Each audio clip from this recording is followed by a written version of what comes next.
درود به دوستان عزیز.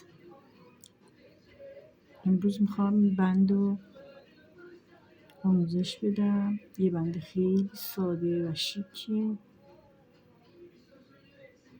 برای بند کیف، حتی برای کمربندم میتونید استفاده کنید.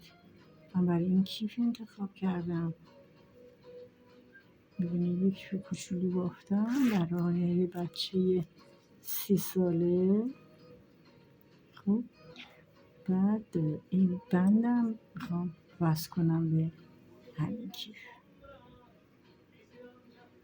خب حالا برای بافت این بند یک کار خیلی ساده و شیکه. اول 6 تا زنجیره میزنیم. 6 تا زنجیره میزنیم. بعد از 6 تا زنجیره یه پایه بلند میکشیم. 5 تا پشت هم اینجا پایه بلند میزنیم.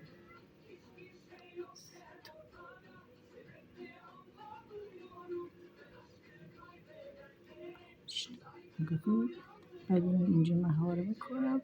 وقتی اینجوری میبندم واقعا این بافت مثل فندق نیست. 6 تا زنجیره میزنم.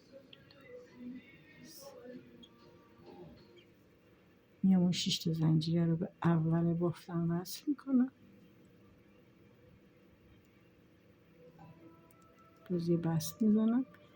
بعد از اون پای بلند 1 2 3 4 5. خب دوباره 6 تا زنجیره میزنم.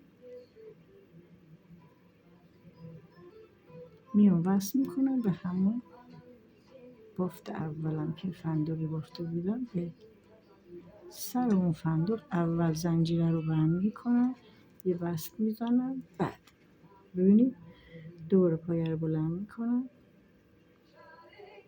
2 تا 3 تا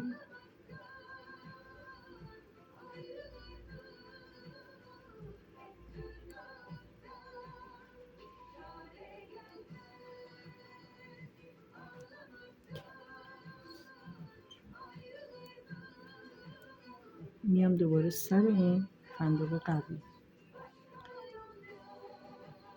بست میزنم زنجیره رو. دوباره یه پایه بلند 2 تا 3 تا 4 تا 5 تا.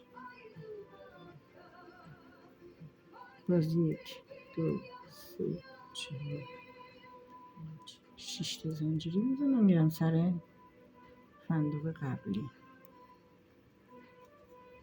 بعد ببینید مرتب یه دفعه این ور میبافم فندقی، میام وصل میکنم به اول، دوباره یه فندقی وصل میکنم به سر این، دوباره یه فندقی وصل میکنم به سر این. الانم به سر این وصل کردم، میتونم به فندقی بزنم.